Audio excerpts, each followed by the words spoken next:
자, 오늘 말씀은 이제 기억나셔요? 바울이 3차 전도여행 마치고 예루살렘에 가서 바울을 오해하는 사람들에게 자기를 변호하려고 했습니다. 바울은 율법을 깨뜨린 사람들이 아니라는 거. 바울도 율법을 지키는 사람이고 그걸 소중히 여기는 사람이란 걸 보여주려고 했던 거죠. 근데 이제 오해를 받아요. 바울이 이방인을 데리고 성전 안뜰로 들어갔다는 오해를 받습니다. 성전에는 구별이 돼 있다 그랬어요. 이방인들이 들어갈 수 있는 구역이 있고, 그 다음 이스라엘 여자, 이스라엘 남자, 제사장이 들어갈 구역들이 딱딱 정해져 있는데, 그 구역을 침범하면 성전을 모독한 것이 되어서 죽임을 당한다는 거예요. 그게 법이었다는 거죠. 근데 바울이 이방인을 데리고 그 이방인의 뜰을 넘어서 성전을 모독했다는 오해를 받아요. 그래서 사람들이 바울에게 달려드는데 천부장이 나서서 바울을 이제 그 안에서 빼내죠. 바울이 그렇게 그 유대인들에게 린치당하지 않도록 빼내요. 그리고 나서 이제 바울이 그 유대인들 앞에 서서 변호를 하지 않습니까? 그래서 다메섹에서 자기가 예수님 만난 사건부터 시작해서 쭉 하나님에 대해서 예수님에 대해서 변호를 하는데 유대인들이 그걸 듣질 않아요. 듣질 않고 막 또 그 앞에서 또 막 그 소요를 일으킵니다. 그러니까 이제 이게 무슨 일인지 자세히 알아보려고 천부장이 바울을 데리고 다시 영내로 들어가요. 그리고 나서 바울을 신문하라고 명령을 합니다. 바울을 그러니까 신문한다는 게 고문을 하는 거예요. 바울을 묶어놓고 채찍을 들어서 치려고 한단 말이에요. 그때 바울이 로마 시민권을 내밉니다. 내가 로마 시민권자인데 법적인 절차 없이 함부로 내게 나를 고문하려고 하냐? 이건 법에 어긋난다는 거죠. 이게 로마 법이에요. 로마 사람들이 로마라는 나라가 이렇게 법을 굉장히 중요하게 여기지 않습니까? 그래서 어떤 형벌을 가할 때는 그게 올바른 절차를 거쳐야 돼요. 근데 그게 이제 로마 시민권을 가진 사람들에게만 국한되었다는 게 문제지만, 아무튼 로마 시민권을 갖고 있는 사람들은 그 공식적인 법적인 절차 없이 함부로 형을 가할 수가 없는 겁니다. 그 로마 시민권을 바울이 갖고 있는 거죠. 그 시민권을 내놓으니까 사람들이 깜짝 놀라요. 바울을 어쨌든지 묶었는데 이게 그러면 법을 어긴 것이 되니까 이것 때문에 그들이 어려워질 수도 있단 말이에요. 이 이야기가 천부장에게 들어가죠. 천부장도 놀라서 쫓아옵니다. 그래서 둘이 이제 대화를 해요. 천부장과 바울이. 나는 이 로마 시민, 그 천부장이 하는 말이에요. 나는 이 시민권을 살려고 많은 돈이 들었는데, 많은 돈을 들여서 시민권을 샀는데 너는 어떻게 된 거냐? 그러니까 바울이 하는 말이 나는 나면서부터 로마 시민권을 갖게 됐다는 거죠. 그러니까 바울의 부모가 그 시민권을 갖고 있었고, 그래서 바울은 태어나면서부터 로마 시민권자가 됐다는 이야기입니다. 자, 오늘 이 말씀에서 우리가 배워야 할 메시지는 이런 거예요. 지금 바울이 억울하게 지금 그 고문을 당할 형편에 처했을 때 바울은 그냥 그걸 그 사람이 당하지 않아요. 바울은 자기가 가지고 있는 권리를 내세워요. 그게 로마 시민권자고. 그래서 법적인 절차에 의해서 이걸 자신을 신문하라고 지금 요구하는 거죠. 자기가 가지고 있는 정당한 권리를 내세우는 거예요. 이것 때문에 이제 바울은 계속해서 신문을 당하지만 결국에는 로마까지 가게 돼요. 법적인 절차를 로마 시민권자가 이게 사형에 처한다 어쨌든 하여튼 이런 그게 심판을 그런 신문을 받으려면 로마로 가야 된단 말이에요. 이것 때문에 바울이 로마에 가게 되고 로마에서 그게 복음을 전할 수 있는 기회를 갖게 돼요. 자, 보통 우리 믿는 사람들이면 그래요. 양보해야 되고, 그래서 포기해야 할 것들이 많다는 생각들을 갖고 있지 않습니까? 믿지 않는 사람들과 구별돼야 되니까 보통 양보해야 될 것이 많고 포기해야 될 것이 많다는 생각들을 가져요. 맞아요. 그게 옳을 때도 있습니다. 근데 지금 이 상황에서 바울은 양보하지 않아요. 포기하지 않고 당당하게 자기 권리를 내세워요. 그게 로마 시민권이죠. 근데 이 로마 시민권을 당당하게 내세우고 그걸 요구한 것 때문에 로마에 갈 수 있는 길이 열린단 말이에요. 바울은 지금 어쨌든 붙들렸어요. 여기서 죽을 수도 있어요. 근데 그 죽음 앞에서 바울은 자기가 갖고 있는 권리를 내세웠고 그 권리 때문에 로마에 가서 복음을 전할 수 있는 길이 열려요. 하나님의 역사가 일어난단 말이에요. 그러니까 하나님의 뜻을 이룰 수 있는 기회를 갖게 된단 말이에요. 자기가 가지고 있는 권리 때문에. 로마 시민권이 없었다면 바울은 그냥 여기서 예루살렘에서 죽고 말 수도 있었어요. 그래서 로마에 가서 복음을 전할 수 있는 하나님의 길이 열리지 않을 수도 있었고 하나님의 뜻이 막힐 수도 있었단 말이에요. 근데 바울이 가지고 있는 권리가 길을 열어요. 무슨 말이냐면 믿는 사람들이 자기가 처해 있는 위치, 자기가 서 있는 위치에서 최선을 다해서 그 높은 자리에 올라가고 영향력을 갖는 것, 그게 하나님의 뜻을 이룰 수 있는 방법이 되기도 한단 말이죠. 이해하셨어요? 우린 각자의 분야에서 살아가잖아요. 자기가 하는 일들이 있습니다. 근데 그 분야에서 최고가 되는 거예요.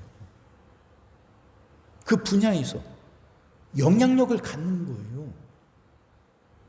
이건 자기 욕심을 채우고 무슨 성공하려는 어떤 욕망을 이룬다 그 차원이 아니에요. 우리가 자기가 살아가는 분야에서 최고가 되고 그래서 능력을 갖는다면 그것이 하나님의 뜻을 이루는데 한 방법이 된단 말이에요. 그 힘을 가질 수 있단 말이에요. 내가 회사에서도 가장 말단 사원에 있을 때하고 내가 그 높은 위치에 있을 때하고 내가 하는 말에 영향력이 다르잖아요. 복음을 전할 때도 내가 말단 사원일 때하고 내가 높은 자리에 있을 때 말의 힘이 다른데 말의 힘이 다르잖아요. 그럼 내가 처해 있는 위치에서 내가 살아가는 분야에서 최선을 다하는 거죠. 그걸 어떤 목사님은 고지론이라고 말하기도 했다는데 내가 살아가는 내 삶의 분야에서 최고가 되는 거예요. 그건 성공하는 욕심을 채우라, 성공의 야망을 채우라는 게 아니라 그렇게 하나님의 뜻을 이루고 하나님의 역사를 일으키기 위해서 영향력을 갖는 거예요. 바울이 로마 시민권이 없었다면 그냥 예루살렘에서 붙들려 죽고 말아요. 로마에 복음을 전할 수 있는 기회를 가질 수가 없어요. 그런데 그 시민권이 바울에게 길을 열어주고 하나님의 뜻이 이룰 수 있는 한 방법이 되고 수단이 된다. 그럼 나도 내가 살아가는 내 삶의 위치에서 내가 최선을 다해서 올라갈 수 있고 올라간다면 내가 그 영향력을 갖게 된다면 그걸 통해서 하나님의 일이 하나님의 뜻이 더 이루어지고 복음이 더 널리 전파되고 더 많은 사람들에게 힘있게 전파될 수 있단 말이죠. 그렇게 살잔 말이에요. 양보하고 뒤로 그게 포기하고 이게 다 오는 것만은 아니에요. 그래서 예수님이 그 말씀하지 않아요. 너희는 그게 비둘기처럼 순결하고 뱀처럼 지혜로우라.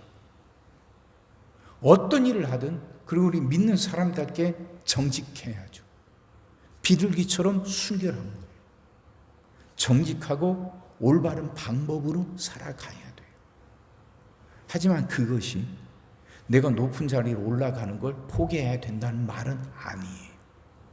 뱀처럼 지혜로워야 돼요. 내가 영향력을 갖는 것, 세상 사람들이 말하는 힘을 갖는 것, 그건 성경은 포기하라고 말하지 않아요. 포기하라고 말하지 않아요. 그걸 위해서 최선을 다하는 거예요. 근데 그 최선을 다하는 이유, 최선을 다하는 목적이 내 야망의 성취가 아니에요. 최선을 다해서 내 분야에서 최고가 돼요. 그러므로 해서 거기서 생기는 그 힘을 갖고 하나님의 일을 하는 거예요. 거기서 생긴 영향력을 갖고 하나님의 뜻을 이루며 살아가는 거예요. 포기하고 양보하는 것만이 능사가 아니에요. 말씀을 잘 깨달아 알아야 됩니다. 성공이란 야망에 사로잡히라는 말이 아니라 하나님의 뜻을 이루기 위해서, 복음을 더 힘있게 전파하기 위해서 내가 힘을 갖는 거예요. 내가 높은 자리에 서게 되고 내가 영향력을 갖는 것. 그 성경이 가르치는 일이. 바울이 그랬습니다. 그는 그래서 어려서부터 그 엄격한 유대인 가정에서 태어나 성경 훈련을 잘 받았고, 또 예루살렘에 가서 가말리엘 문화생에서 제대로 배워요. 그리스에 능통했고, 그 그리스에서 유행하던 그 철학과 수사학에 능통한 사상가였고, 또 로마 시민권을 갖고 있어요. 그가 가지고 있는 모든 것들이 다 복음을 전하는데 유용하게 사용돼요. 그걸 통해서 복음이 더 널리 전파가 되고 더 많은 기회를 갖게 돼요. 그럼 우리가 살아가는 내 삶의 분야에서 우리도 최선을 다해야죠. 내가 올라갈 수 있는 데까지 올라가고 내가 최고가 되는 거예요. 성공의 야망이 아니라 그걸 통해 하나님의 일을 이루고 그걸 통해 하나님께 더 쓰임받는 거예요. 이렇게 살아가라는 거예요. 후퇴하거나 양보하거나 포기하지 말고. 이미 그래요. 여기 있는 우리는 이미 나이가 많고 이미 할 만큼 했다 할 수도 있어요. 근데 영상을 통해서 이 말씀을 듣는 분들 마음속에 이 소망을 품으세요. 성공의 야망이 아니라 하나님에게 더 귀하게 쓰임받기 위해서 내가 살아가는 삶의 분야에서 최고가 되겠다. 영향력을 갖겠다는, 그래서 그걸 통해 하나님께 쓰임받겠다는 그런 소망을 품어보세요. 그리고 그 소망을 위해서 최선을 다하세요. 양보하고 후퇴하는 게 신앙이 아닙니다. 비둘기처럼 순결하고 뱀처럼 지혜롭게 살아서 하나님께 더 귀하게 쓰임받는 저와 여러분이 되기를 주의 이름으로 축원합니다. 기도하겠습니다. 사랑의 주님, 말씀이 이해가 되게 하시고 깨달아지게 하시고 은혜가 되게 하여 주옵소서. 하나님, 우린 다 각자 살아가는 분야가 있습니다. 다 자기가 하는 일들이 있습니다. 하나님, 그 일들에서 최고가 되게 하여 주옵소서. 최선을 다하게 하시사 영향력을 갖게 하여 주옵소서. 성공의 야망에 사로잡히는 말이 아니라 그 영향력으로 하나님 위해 일하게 하여 주시옵시고 그 영향력으로 하나님의 뜻을 이루어 가게 하여 주옵소서. 우리가 우리의 삶의 분야에서 최고가 될 때 하나님의 복음을 전파할 수 있고 하나님의 뜻을 이룰 수 있는 더 많은 기회, 더 좋은 기회들을 갖게 됩니다. 하나님, 그걸 위해서라도 자신의 분야에서 최선을 다하게 하여 주시옵시고 열심을 다하게 하여 주옵시며 영향력을 갖게 하여 주옵소서. 주여, 우리가 그렇게 살아갈 수 있도록 하나님 우리에게 능력을 더하시고 우리에게 소망을 더하여 주시옵소서. 오늘도 우리 모든 성도들 위해 기도합니다. 한 사람 한 가정 빠짐없이 일일이 찾아가셔서 오늘도 함께 하시고 은혜 내려 주옵소서. 가정들이 다 평안케 하시고 식구들이 다 건강하게 하시며 생업이 다 형통하게 하시고 문제들이 다 해결받게 하여 주옵소서.